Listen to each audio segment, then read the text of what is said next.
everybody. Welcome back to Elegant Insights.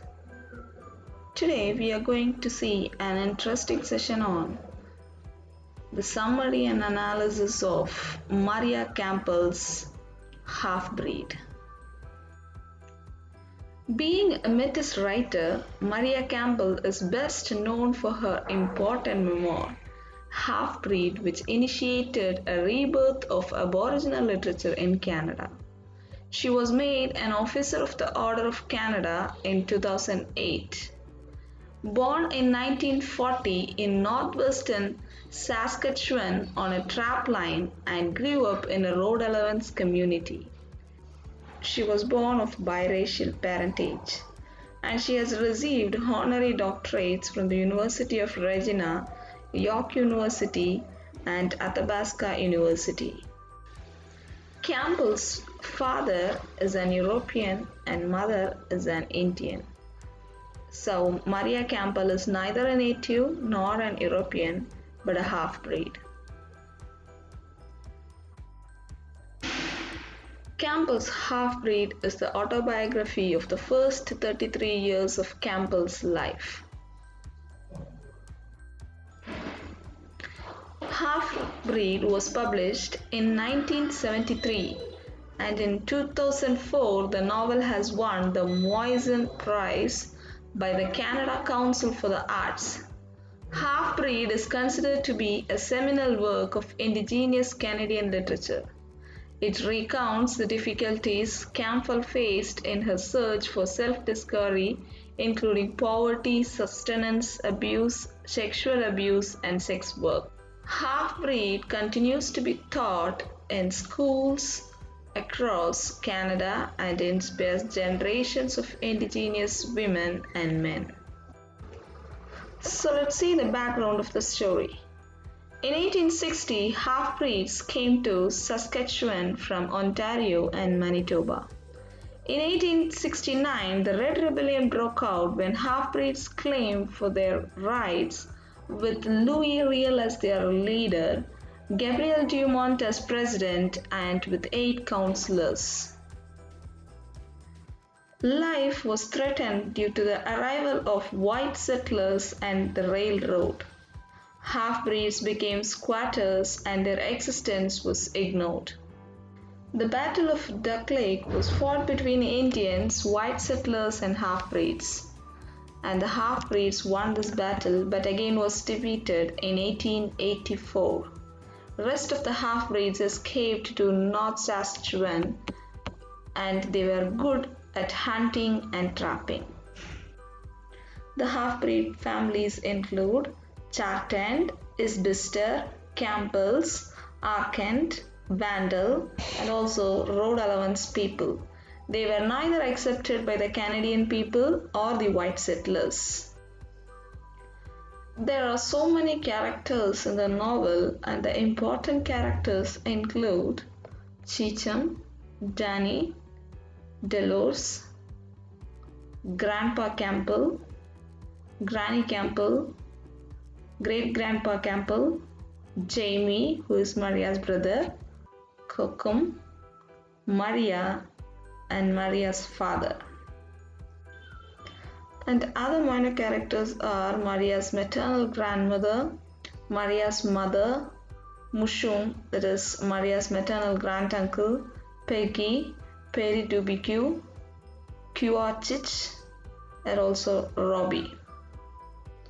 The novel begins with a historical explanation of the Canadian half-breeds and their continuous historical struggles for land rights and identity, culminating with the Battle of Duck Lake and the Riel Rebellion. After the rebellion, Campbell's ancestors fled into a life of wandering and poverty, a life into which Maria Campbell was born. Beginning with her childhood, the book follows Maria through her early life as she comes to terms with her cultural identity and the racial differences between her Metis people and the white and the Native American populations that surrounded her. Maria lays out the history of the Metis throughout the story Maria documents the half-breed's state of utter poverty. After the real rebellion, great-grandpa Campbell and the half-breeds enter Saskatchewan and they flee to Spring River. They become trappers and hunters and later road allowance people. Maria's father and mother meet at Sandy Lake and her father impresses her mother by his dance. Maria's mother likes books and Maria grew up with Shakespeare, Dickens, and so on. The half-breeds who have been living on the land for a long time face new government regulations which require them to work the land for 3 years before being able to claim it. The Canadian government overpowered them with thousands of soldiers and they lost the right to hold onto their land. Many families were tried to set up a homestead in order to claim some land. Maria's widowed grandmother tried to get her homestead but due to poverty and a variety of other circumstances was unable to. Maria's father was very poor and he married Maria's mother who came from a relatively wealthy family. Born in 1940, Maria grew up like a boy. She lived in a two-roomed house and has close bond with her great-grandmother Cheecham. Cheecham had the gift of second sight and predicts everything.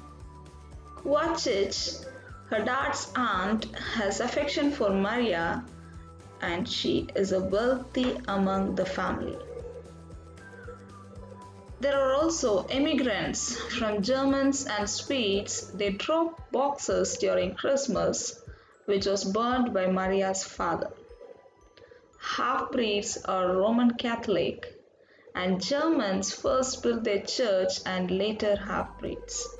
Half-breeds superstitious people believed in ghosts and spirits, like for example Alex Vandal, and also there are summer evenings men and women get drunk during those evenings. Maria's visit to Montreal Lake enabled her to encounter with the white women who are scantily dressed in bathing suits without shame. Under the influence of Granny Dubique, she is sent to a residential school at Bugle and is allowed to speak only French and English and not Cree. She gets frightened and she feels she has got the freedom when her father takes her away from the school. Maria is filled with shame and jealousy when she thinks about her experiences in an integrated school with the white children, noticing the differences between the societies. She feels heaven compared to the residential school that she has attended. The half-breeds celebrate Christmas visiting their relatives. They enjoy weddings, decorating horses, and go on a procession. And also, women love to do matchmaking. The half-breed funerals are not like the others. They accept death and meet it with great strength and keep their grief inside. Weddings are a chance for them to meet their relatives. Campbell undergoes the experiences with law enforcement when her father gets arrested for hunting violations in the national park. And the family interacts with the politicians. Maria's father gets involved with the communists. When stopped by her mother, he becomes a drunkard and later quits drinking. Maria's mother dies at childbirth. The increased responsibility within the family for Maria is a high-time task. The family's state of turmoil and struggle after the death of Maria's mother and also the newborn baby that has to be taken care of is everything under the control of Maria. Cheecham, who is 96 years at present, leaves them and lives with her nephew. And now it is very hard for Maria to lose Cheecham than her mother. Maria's father forces her to stay in school, telling her how important education is for her and her people. The family moves into a new house to accommodate her father's job on a farm with a farmer. Granny Tubique arrives during holidays and stays with them, and later she suffers due to cancer. Maria comes of age and becomes a young woman, and she goes through the adolescent turmoils of menstruation and crushes. Her father starts trapping. Maria begins a summer job as a cleaner, and she dates a recently paroled man named Smokey. She is paid $2 per day as a cleaner, and her father decides to live with the widow Sarah. And Sarah soon leaves the family as he could not marry her because he is in remembrance of his wife. Maria meets a man named Darrell, and she lies to her father that she is pregnant. And this resulted in her sudden marriage with Darrell, which doesn't go well with the rest of the family. Darrell soon begins to drink heavily and starts abusing her. She gets pregnant and Lisa is born. Her siblings are taken to orphanage by the relief people. Meanwhile, Maria gets a job as a waitress and begins to drink heavily. She moves to Vancouver, and the slow disintegration of her marriage to Darrell is evident in Vancouver.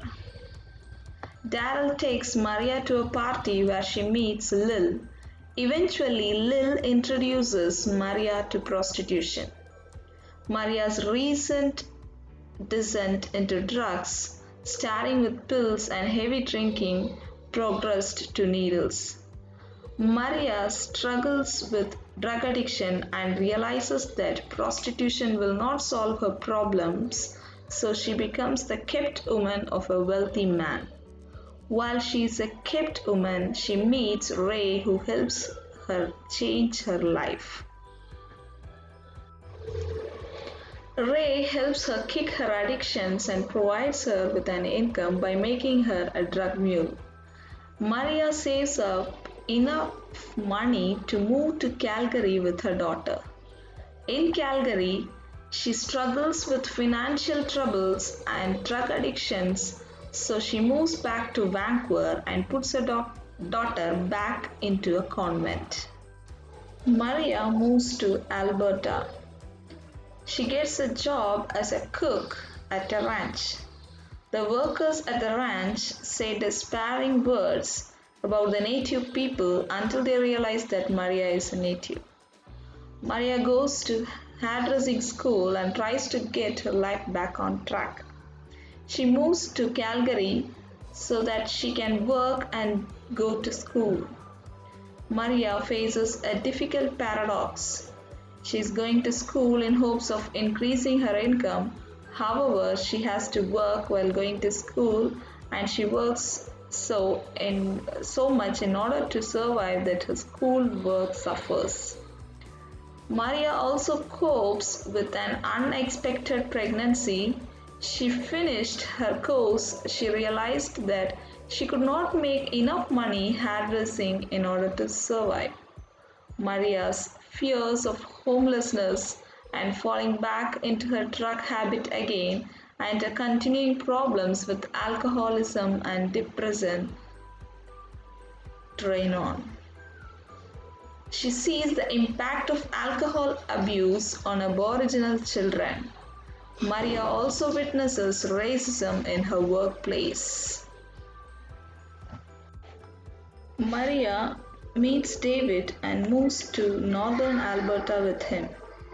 Lil is arrested, and Maria worries that David will find out about her history. Maria's concern about David finding out creates problems in their marriage as she struggles with the stress of keeping a secret. She returns back to addiction. Maria creates a role for herself as an activist and returns to her own community for a visit. Cheatham's death and Maria's strength and the vows to rise above her struggles still continues. As she grows older, alcoholism, spousal abuse, and substance abuse began to take over her life, and Maria must struggle to get back on her feet. Maria is inspired by an Aboriginal female activist and begins to educate herself on Aboriginal history in Canada.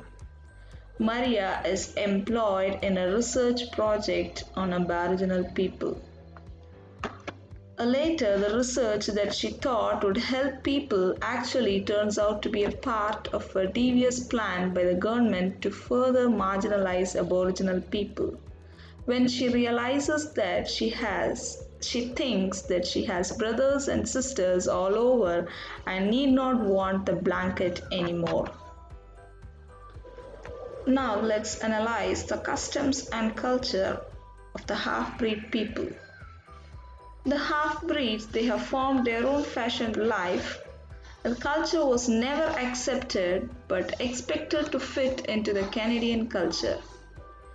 They live as outcasts separated from the rest of the society.